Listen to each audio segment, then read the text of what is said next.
Assalamualaikum, salam sejahtera, salam, Om Swastiastu, Namo Buddhaya, salam kebajikan, Sampurasun, Rahayu. Walaupun masih belia, kedalaman spiritualitas Ki Ageng Pengging tidak bisa diragukan lagi. Pencapaian spiritualnya sampai pada kondisi mati sakjeroning urip, urip sakjeroning pati, atau mati di dalam hidup, hidup di dalam kematian. Beliau mampu dalam beberapa hari bermeditasi tanpa bernafas. Raga beliau mampu menyerap prana atau oksigen melalui seluruh pori-pori tubuh tanpa menggunakan pergerakan paru-paru.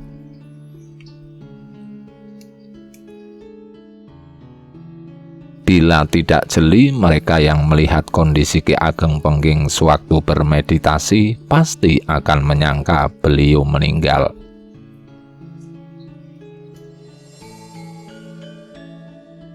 Namun bagi yang benar-benar jeli, mereka akan tahu jantung beliau masih tetap berdetak sangat-sangat halus dan darah beliau masih tetap mengalir walau dalam percepatan yang sangat-sangat halus.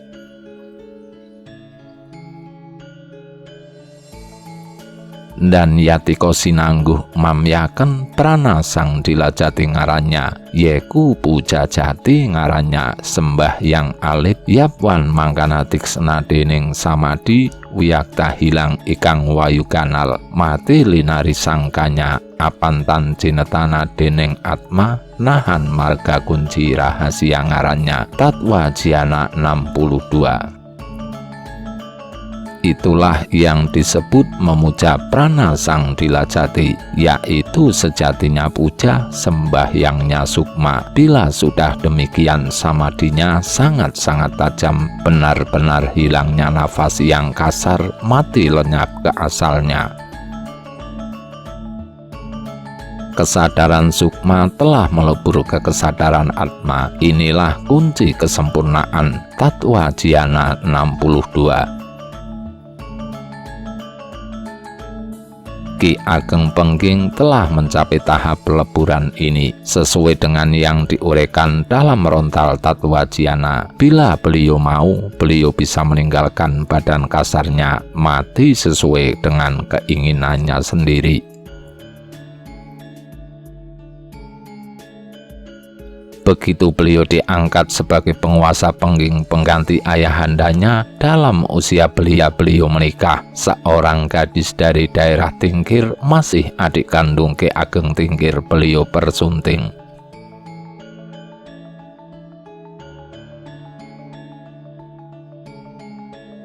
Pengging benar-benar damai, jauh dari hiruk pikuk perpolitikan, jauh dari pertikaian-pertikaian. Sunan Kalijaga pun sering berkunjung ke Pengging bersama beberapa santri beliau.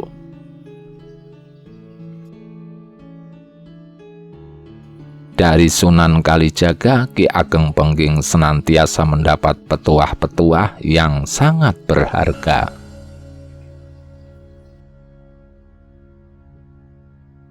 Walaupun Sunan Kalijaga beragama Islam dan Ki Ageng Pengging beragama Siva Buddha, kedekatan hubungan mereka sudah tidak bisa digambarkan lagi. Secara khusus Ki Ageng Pengging menyediakan musola di kompleks dalam agung beliau. Ini diperuntukkan bagi sahabat-sahabat beliau yang beragama Islam.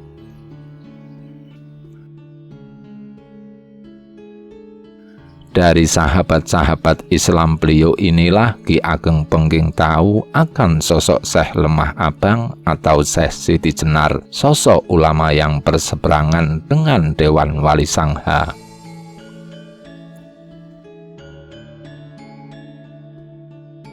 Beberapa kali dalam meditasinya, beliau mencoba menghubungi Syekh Lemah Abang, dan Ki Ageng Pengging tersenyum puas manakala salam beliau senantiasa dijawab oleh Syekh Lemah Abang dengan senyuman yang luar biasa damainya.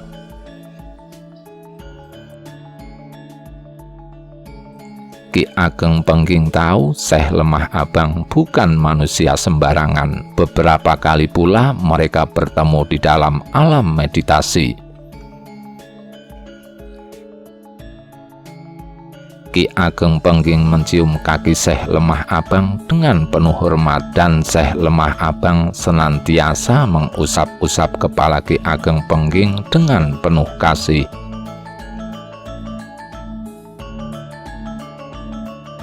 Sunan Kalijaga tahu akan semua itu, dan beliau tersenyum bangga setiap kali dalam tafakurnya melihat Syekh Lemah Abang dan Ki Ageng Pengging senantiasa bertemu walau dalam alam lain, walau tidak di alam nyata.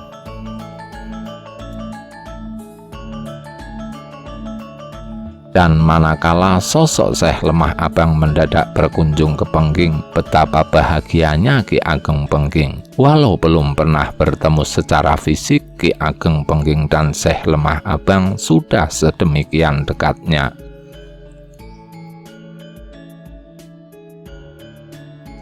Begitu Syekh Lemah Abang hadir, Ki Ageng Pengging langsung bersujud di depan beliau, mencium kaki beliau penuh hormat dan sangat-sangat bahagia.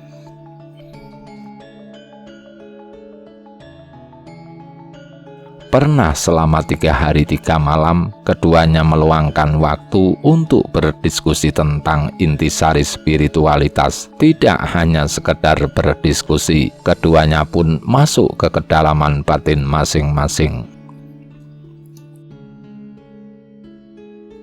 Dan di sana Syekh Lemah Abang bersorak gembira begitu melihat Ki Ageng Pengging di bawah awan-awan min yang tenang, tengah ada di bawah beliau, tidak terlampaui jauh.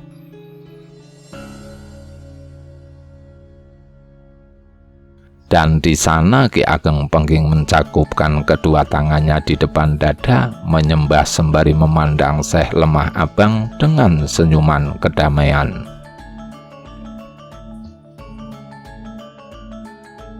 Karena seringnya berkunjung ke Pengging, Syekh Lemah Abang akhirnya dipertemukan dengan sahabat-sahabat Ki Ageng Pengging.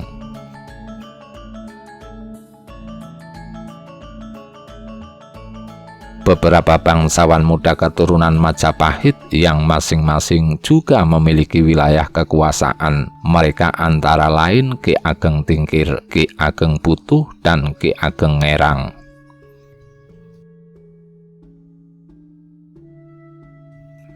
Ketiganya bahkan lantas tertarik memeluk Islam tanpa paksaan. Ki Ageng Putuh dan Ki Ageng Ngerang kelak terkenal dengan gelar Sunan Putuh dan Sunan Ngerang. Namun diam-diam mata-mata Demak Bintara mengetahui semua itu. Laporan segera masuk ke hadapan Sultan Demak, dan Sultan Demak meneruskan informasi itu ke Dewan Wali Sangha. Sebuah informasi yang sangat mengejutkan bagi Dewan Wali Sangha, dan Dewan Wali memerintahkan Sultan Demak agar semakin meningkatkan kegiatan mata-mata di wilayah Pengging. Sultan Demak merespon perintah tersebut. Jumlah pasukan mata-mata semakin ditambah di wilayah Pengging. Demak semakin waspada.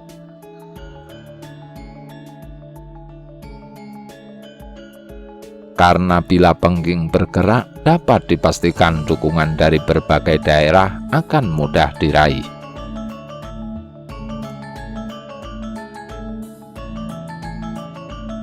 Apalagi ditambah sosok Syekh Lemah Abang dan Sunan Kalijaga di sana, Pengging akan berubah menjadi kekuatan yang sangat menakutkan, dan hal ini adalah ancaman serius bagi keberlangsungan pemerintahan Demak Bintara.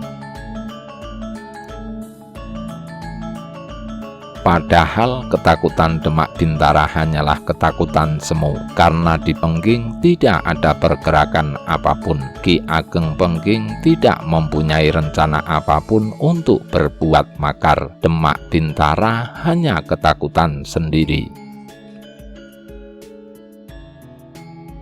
Sunan Kalijaga membaca gelagat tersebut. Beliau memperingatkan Ki Ageng Pengging untuk waspada. Namun Ki Ageng Pengging bagaimanapun juga masih berusia belia. Beliau kadang masih kurang perhitungan.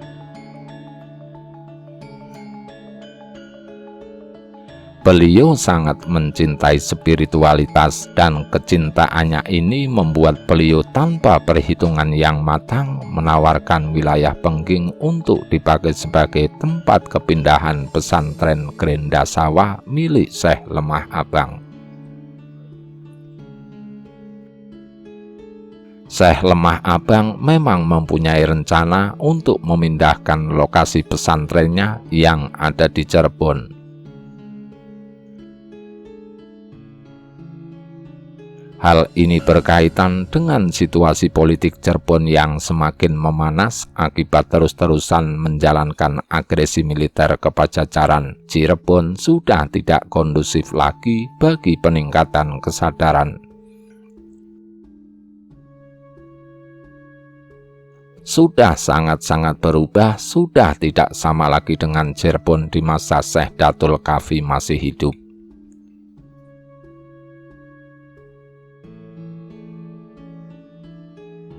Namun Sunan Kalijaga melarang Syekh Lemah Abang menerima tawaran itu, karena bila Syekh Lemah Abang menerimanya, pemerintah Demak Bintara akan menuduh beliau bersekongkol dengan Ki Ageng Pengging hendak mengadakan gerakan subversif. Syekh Lemah Abang memang tidak begitu memahami peta perpolitikan, dan Sunan Kalijaga yang lebih paham. Oleh karenanya, Syekh Lemah Abang menolak tawaran Ki Ageng Pengging. Beliau memutuskan untuk tetap bertahan di Cirebon.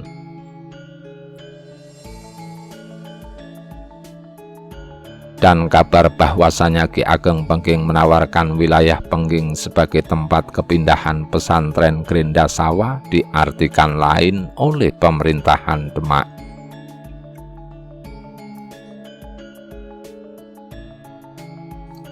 Sultan Demak yang sudah terlanjur ketakutan menyimpulkan bahwa memang tengah terjadi gerakan rahasia antara Ki Ageng Pengging dengan Syekh Lemah Abang.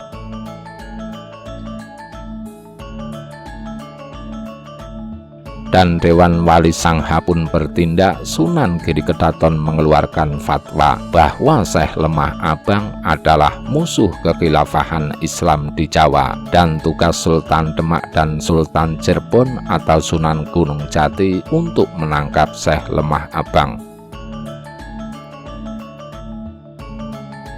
Cerita selengkapnya baca catatan saya pertarungan Syekh Siti Jenar dengan Sunan Giri.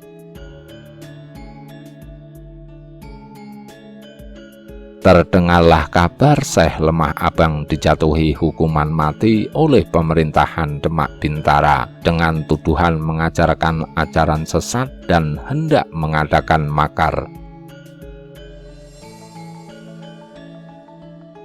Tak urung lontang Semarang, Sunan Panggung dan murid-murid Syekh Lemah Abang yang lain ikut dijadikan sasaran pemerintah.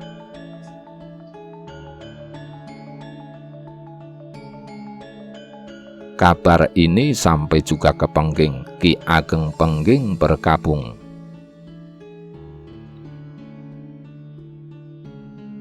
Begitu juga Ki Ageng Tingkir, Ki Ageng Ngerang, dan Ki Ageng Butuh. Untung Ki Ageng Tingkir, Ki Ageng Ngerang, dan Ki Ageng Butuh lepas dari daftar buruan pemerintah Demak, tidak seperti lontang Semarang dan Sunan Panggung.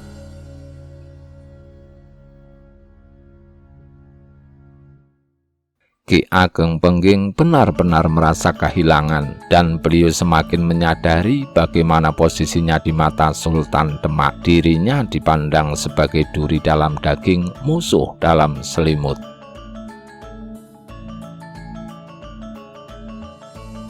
Tak urung setelah Syekh Lemah Abang, pasti akan tiba giliran beliau menjadi target untuk disingkirkan.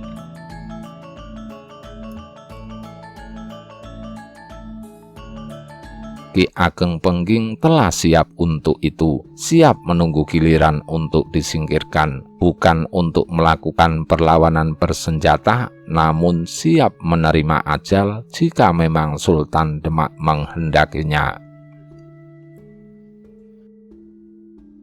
Ki Ageng Pengging sangat merindui sosok Syekh Lemah Abang. Apabila Syekh Lemah Abang pergi dari dunia maya ini, maka Ki Ageng Pengging berniat untuk mengikutinya.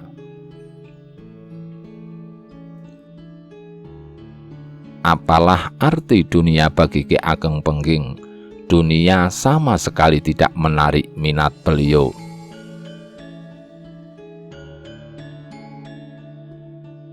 Beberapa bulan setelah wafatnya Syekh Lemah Abang, Ki Ageng Pengging mengirimkan surat kepada Sultan Demak. Isi surat tersebut sangat mengejutkan. Ki Ageng Pengging bermaksud mengakhiri pemerintahan Pengging.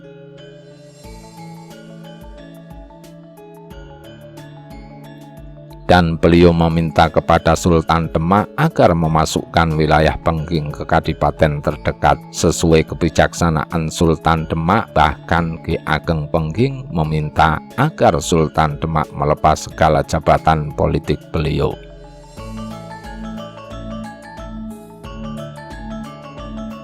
Surat ini menggemparkan Demak Bintara. Begitu menerima surat tersebut, Sultan Demak mengadakan sidang mendadak dengan para petinggi kesultanan. Sidang berjalan alot.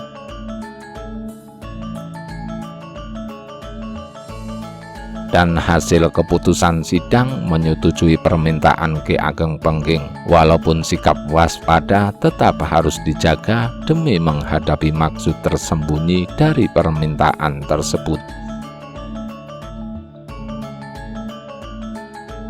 Keesokan harinya, Sultan Demak memerintahkan Patih Wanasalam, Patih Agung Kesultanan Demak Bintara, untuk berangkat menuju Pengging menemui Ki Ageng Pengging.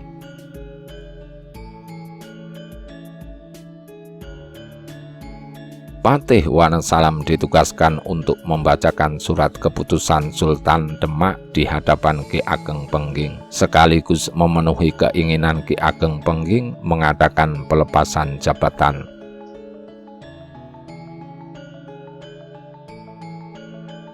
Di samping itu pula, Ki Wanasalam mendapat pesan khusus agar terus mencari informasi secara diam-diam tentang maksud sesungguhnya dari keinginan Ki Ageng Pengging. Rombongan Patih Agung Demak Bintara ini sampai juga di wilayah Pengging. Kedatangan rombongan pasukan kesultanan yang serba mendadak ini menggemparkan Pengging.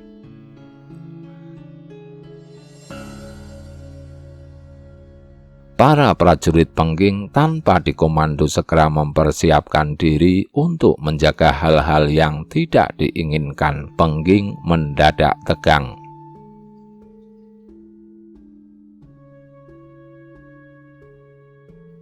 Rombongan dari Demak ini disambut oleh Ki Ageng Pengging. Kedatangannya yang mendadak tanpa pemberitahuan memang disengaja agar bisa melihat kondisi Pengging yang sesungguhnya.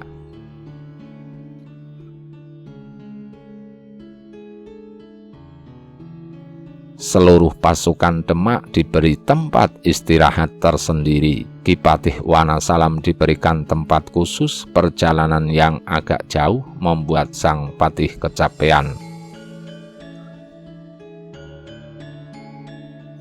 Setelah disambut oleh Ki Ageng Pengging, Ki Patih Wanasalam diberikan waktu untuk beristirahat sejenak. Manakala dirasa sudah pulih tenaganya, Ki Wanasalam mengutus seorang prajurit agar menghadap Ki Ageng Pengging. Ki Ageng Pengging diminta bersiap sedia karena Ki Wanasalam hendak menyampaikan amanat Sultan Demak.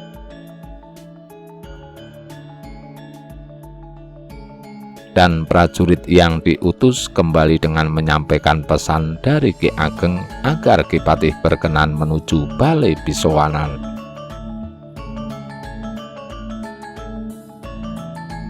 Ki Wanasalam diiringi beberapa pengawal khusus berangkat terlebih dahulu menuju Balai Bisowanan. Setelah Ki Patih sudah tiba di sana, baru Ki Ageng Pengging menyusul.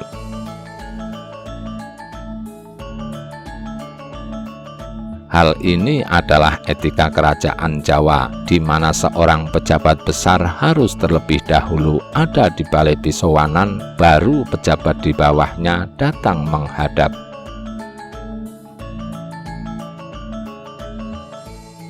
Setelah keduanya berada di Balai Bisowanan, Ki Ageng Pengging menyatakan kesiapannya mendengarkan amanat Sultan Demak Bintara. Ki Wanasalam segera menjelaskan bahwa surat Ki Ageng telah diterima oleh Sultan Demak. Dan Sultan Demak telah mengadakan sidang khusus. Hasil keputusan sidang telah tertulis di dalam gulungan surat keputusan Sultan yang kini dipegang oleh Ki Wanasalam.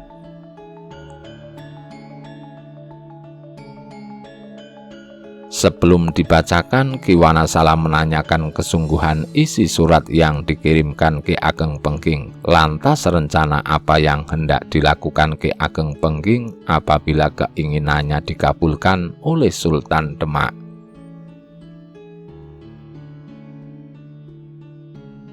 Ki Ageng menghaturkan sembah sebelum menjawab. Lantas beliau menuturkan bahwasanya apa yang telah beliau tulis dalam surat yang telah dikirimkan ke hadapan Sultan Demak memang benar-benar telah menjadi niatan dan kebulatan tekad beliau. Manakala keinginannya yang tertulis di dalam surat tersebut dikabulkan, maka beliau hanya meminta agar pajak wilayah Pengging tidak dinaikkan, serta memberikan tanah kepada Ki Ageng Pengging cukup beberapa jung atau hektar saja, sekedar sebagai tempat tinggal dan lahan bersawah.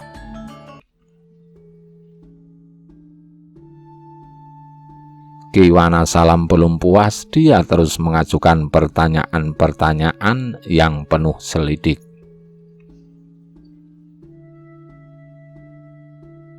Tentang hubungannya dengan Sunan Kalijaga, tentang nasib para prajurit Pengging kelak di kemudian hari, tentang jumlah persenjataan Pengging, tentang perekonomian Pengging, dan tentang hubungan Ki Ageng Pengging dengan Syekh Lemah Abang dan para murid-muridnya.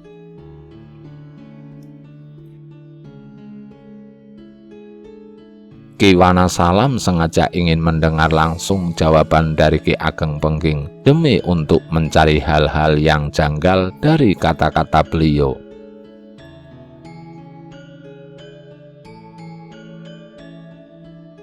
Namun tidak satupun jawaban yang diberikan oleh Ki Ageng Pengging nampak ada kejanggalan di sana. Ki Wanasalam tetap belum sepenuhnya percaya dan pada akhirnya Ki Wanasalam mengajukan pertanyaan simbolik. Pertanyaan yang sudah dipesankan oleh Sultan Demak. Pertanyaannya adalah sebagai berikut.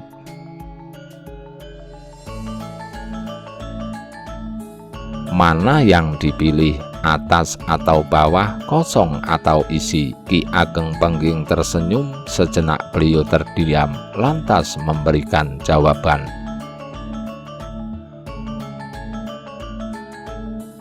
Manakah yang hendak saya pilih? Tidak ada, sebab baik atas, bawah, kosong maupun isi semuanya adalah milik saya.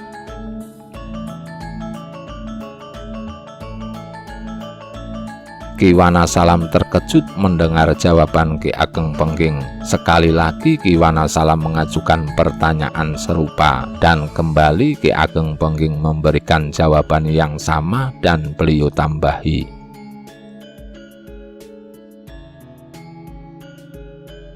janganlah salah mengerti, aku ini adalah segalanya, aku ada di mana-mana, aku telah melampaui segalanya, jadi mana lagi yang bisa aku pilih, karena semuanya adalah aku. Ki Wanasalam tersenyum dan berkata, tuluskah jawaban Ki Ageng Pengging? Tidak adakah maksud lain? Ki Ageng Pengging tersenyum. Dia tidak menjawab lagi. Jawaban Ki Ageng Pengging sangatlah tulus, namun Ki Wanasalam tetap tidak bisa menangkap ketulusan itu.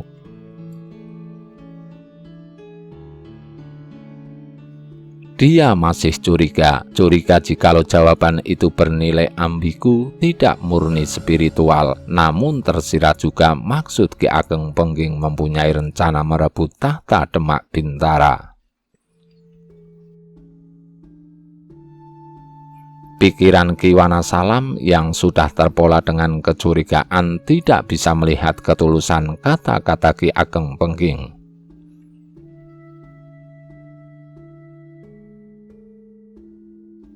Melihat orang yang pikirannya seliar ini, maka percuma Ki Ageng Pengging mengulangi kata-katanya. Beliau lantas memilih diam dan tersenyum. Senyum geli seseorang yang melihat keserakahan tampak di depan matanya.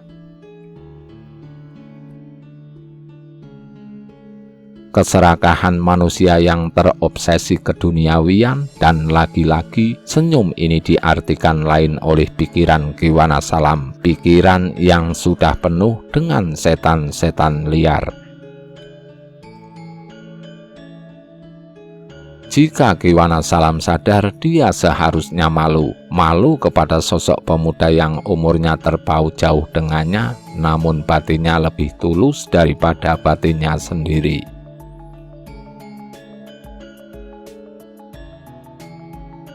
Dan pada akhirnya Ki Wanasalam menyampaikan amanat Sultan Demak. Dia mengeluarkan surat keputusan Sultan Demak. Sembari berdiri, dia membacakan surat keputusan tersebut.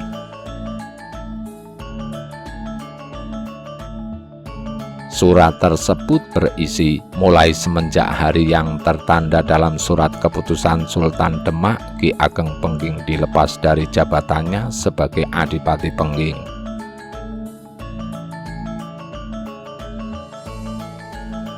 Dan Pengging bukan lagi wilayah tersendiri. Pengging akan dimasukkan ke wilayah terdekat untuk sementara menunggu keputusan lebih lanjut. Ki Ageng Pengging harus tetap memimpin Pengging dan tetap menjaga keamanan Pengging.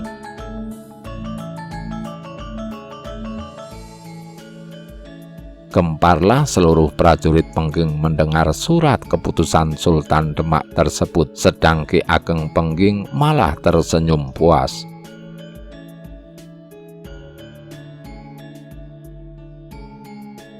Karena dengan lepasnya jabatan sebagai adipati dari pundaknya, maka setidaknya rasa ketidakterimaan beliau akan tahta yang direbut Raden Patah yang masih tersisa sedikit di relung hatinya bisa dimatikan.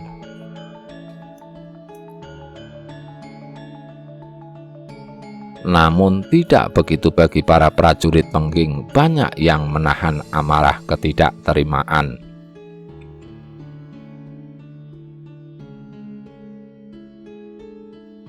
Selesai membacakan surat keputusan Sultan Demak, Ki Patih Wanasalam menggulung surat tersebut, menyimpannya kembali dan duduk. Lantas Ki Patih berkata,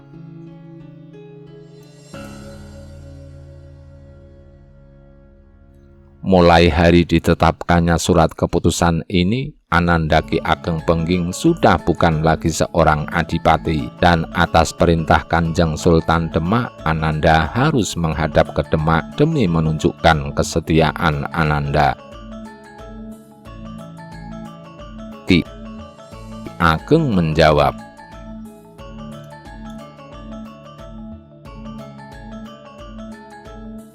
Ki Patih, apa perlunya hamba menghadap ke Demak? Toh sekarang saya bukan siapa-siapa lagi. Sudahlah, saya sekarang hanyalah orang sudra, wong cilik. Kanjeng Sultan Demak seyogyanya jangan lagi mencurigai hamba. Ki Patih berkata tegas, ini adalah perintah seorang sultan, dan beliau memberi waktu bagi Ananda 3 tahun ke depan. Dan upacara pelepasan jabatan pun segera dilakukan. Setelah upacara usai, Ki Wanasalam kembali ke tempat istirahatnya dan Ki Ageng Pengging kembali ke dalam agung.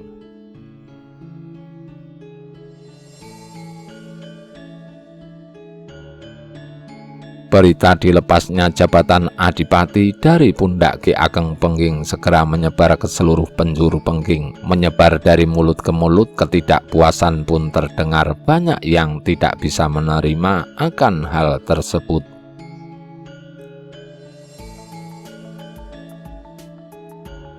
Keesokan harinya kembali Ki Wanasalam bertemu Ki Ageng Pengging untuk berpamitan.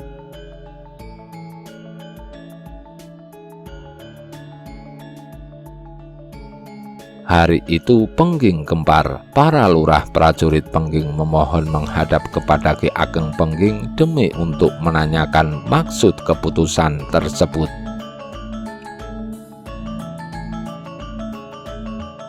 Dan kepada para lurah prajurit Pengging, Ki Ageng mengiyakan keputusan beliau tersebut dan seluruh masyarakat Pengging diminta menerima kenyataan ini. Bagaikan menelan pil pahit, para lurah prajurit mendengarnya.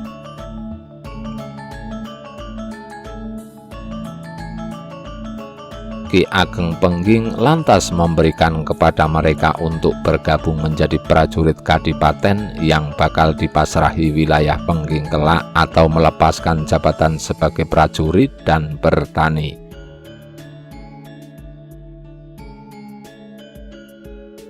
Para lurah prajurit segera mengumpulkan prajurit Pengging. Kepada mereka, para lurah prajurit menawarkan pilihan dari Ki Ageng Pengging.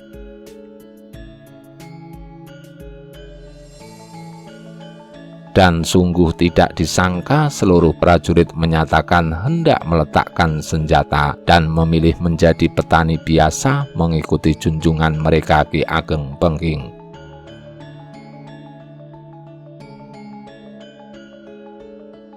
Dan di Demak, kabar dilepasnya jabatan Ki Ageng Pengging sebagai Adipati pun merebak pula. Ki Wanasalam sudah menyampaikan hasil dia diutus ke Pengging.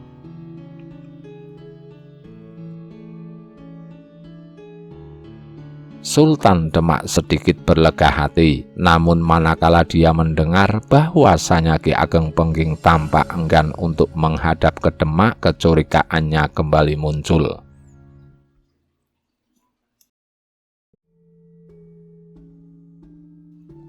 Tinggal menunggu waktu. Jika sampai 3 tahun mendatang Ki Ageng Pengging tetap tidak menghadap ke Demak, maka tidak ada jalan lain. Cucu Prabu Brawijaya V itu harus disingkirkan seperti halnya Syekh Lemah Abang. Rahayu Sagung Dumadi, nuwun nuwun nuwun.